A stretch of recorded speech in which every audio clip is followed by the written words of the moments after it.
School. It is one of the most impactful things that will happen in your life. It builds character and molds how you will fit into society once you graduate and are released into the world. You should go to school with the interest of your future in mind. But the real question is, does school have your best interest in mind? Public schools have multiple problems, like disciplinary issues, classroom sizes, bullying, and lack of technology. However, I believe that all public schools have one major problem that each school has the ability to change. This is at the time which the school day begins. Today, I would like to share my views on why school starts too early and how it is affecting teens negatively. I will also be including some counterclaims that people will argue. The main reason I believe school starts too early is that teens aren't getting enough sleep. I personally feel like I never get enough sleep, and I believe my fellow classmates would say the same. The reason for this is because teens produce an abundance of melatonin due to puberty. Melatonin is naturally produced in the body and is thought by scientists to play a role in your body's sleep-wake cycle. Because teens produce more after puberty, their bodies are not yet used to this change. This results in teens needing more sleep and also makes teens feel groggy for longer, even after being awake for a while. Once teens have started puberty, waking them up at 6 a.m. is the equivalent to waking up an adult at 4 a.m. According to the American Academy of Sleep Medicine, teens between the ages of 13 and 18 are recommended to get between 8 and 10 hours of sleep a day for good health. Only about 1 in 10 teens get the necessary 8 to 10 hours of sleep recommended by the sleep scientists and pediatricians. According to the sleep scientist, Wendy Troxel, a major factor preventing teens from getting this sleep is not from social lives or silly apps like Snapchat or Instagram, but rather public policy. Many schools around the U.S. begin as early as 7:30 in the morning, despite the fact that major medical organizations recommend that schools should start at least an hour later than that. Adolescents who do not get enough sleep are more likely to suffer from symptoms of depression and perform poorly in school. Most stereotypical characteristics teens receive are moodiness, irritability, and laziness, which are all products of chronic sleep deprivation.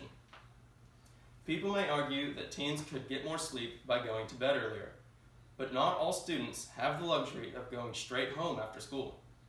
A majority of students are involved in sport, clubs, or even after-school jobs that prevent them from getting to bed at an early time.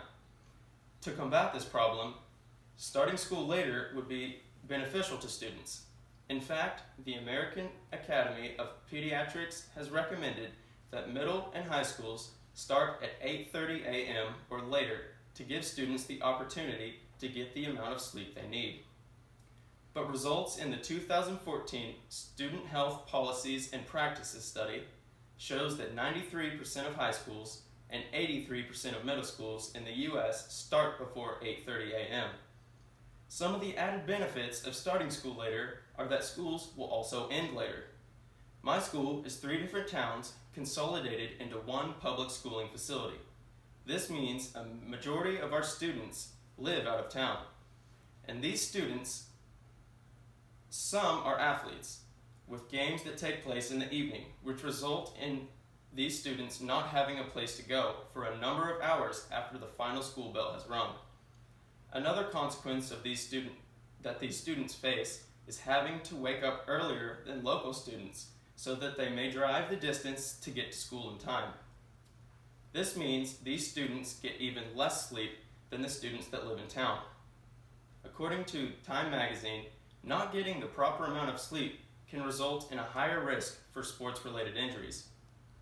An argument against this would be that moving the time of the school hours would also move the time of events and keeping students out later, thus resulting in teens still not receiving the amount of sleep needed. However, changing the time of events is not necessary. It would simply just shave off the hours in between school and events. This, in theory, could also prevent the kids who do not have a place to go after school from doing something they shouldn't be doing and getting in trouble. Some parents could even say, maybe students shouldn't be allowed to participate in as many extracurricular activities so that they have more time to get these important hours of sleep. But asking your child to quit doing something they love isn't fixing the problem. It serves more as a punishment to your teen. In districts with later start times, surveys say that parents experience more positive emotions from their teens, which is beneficial for their home and schooling environment. According to the New York Post, more than 6,000 people die in drowsy driving related crashes in the U.S. each year. Although not all these drowsy drivers are teens, the National Safety Council estimates that drivers under the age of 25 are involved at least 50% of drowsy driving crashes.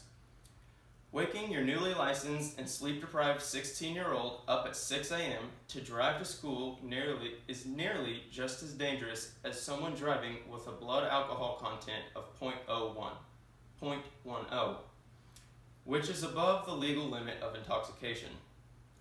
I have presented multiple benefits for the physical and mental health of students by starting school at a later time. There are legitimate concerns brought up to put down the change, but all of which can be worked through and are not valid excuses to prevent this change from happening, even though making this change would take some time and patience to straighten out. It is important to focus on the health of students and give them the best opportunities to put forth their best efforts in school, because they are the future. In conclusion, starting school at a later time would be beneficial for teens, teachers, and parents.